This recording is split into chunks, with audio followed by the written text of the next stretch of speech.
વડોદરા શહેરના નવાયાર્ડ લાલપુરા રોડ પર ખાડા એ લીધો ભૂવાનો આકાર 6 માસ પૂર્વે પડ્યો હતો મસમોટો ભૂવો। અગાઉ આ ભૂવાએ ચોમાસામાં લીધો હતો એક વ્યક્તિનો ભોગ। 6 માસ પૂર્વે બરામદ કર્યા બાદ વરસાદી ઝાપટામાં ભૂવો પડ્યો। એક જ જગ્યા ઉપર વધુ એકવાર ભૂવો પડતા સ્થાનિક રહીશોમાં રોષ। તંત્રની કામગીરી પર રહીશોએ ઉઠાવ્યા વેધક સવાલ।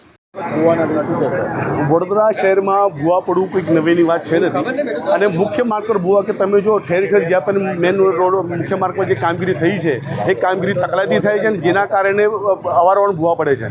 અત્યારે વાત કરીએ કે લાલપુરા મુખ્ય માર્ગ પર છે જે ભૂવાની કામગીરી 6 થી 7 મહિના પહેલાં થઈ હતી અને દુઃખની વાત એ છે કે અમારા વિસ્તારોને લાલપુરા ગામના એક નવજવાને આ ભૂવાની અંદર જીવ ગુમાવ્યો હતો। આ તો વાત એ છે કે કોઈ બી વ્યક્તિ જીવ ગુમાવે એટલે 5-10 લાખ આપીને ઠંડા કરતો, પણ જે પ્રમાણે કામગીરી થવી જોઈએ અને ખરેખર તમને કહી દઉં કે માલે તુજારાવાનું કોન્ટ્રાક્ટર આપવાના અને જે પ્રમાણે કામગીરી તકલાદી કામગીરી કહેતો જો કે 5-6 મહિના 6-7 મહિના થાય ને ફરી ભૂવો પડ્યો અને આ જે ભૂવો છે રાતના 2 થી 3 વાગે દરમિયાન પડ્યો હતો। હોય છે કે કોઈને જીવ ગુમાયો હોત તો ફરી તંત્ર એ જ કામગીરી કરે। એટલે આપણા ચેનલના માધ્યમથી મ્યુનિસિપલ કમિશનર સાહેબને એક વાત કહેવા માંગીશ કે જે પણ વડોદરા શહેરની અંદર મુખ્ય માર્ગમાં જ્યાં પણ કામગીરી થતી હોય ત્યાં તમે જો કે જ્યાં બી ભૂવા પડે છે ત્યાં રિપીટ ભૂવા પડી રહ્યા છે।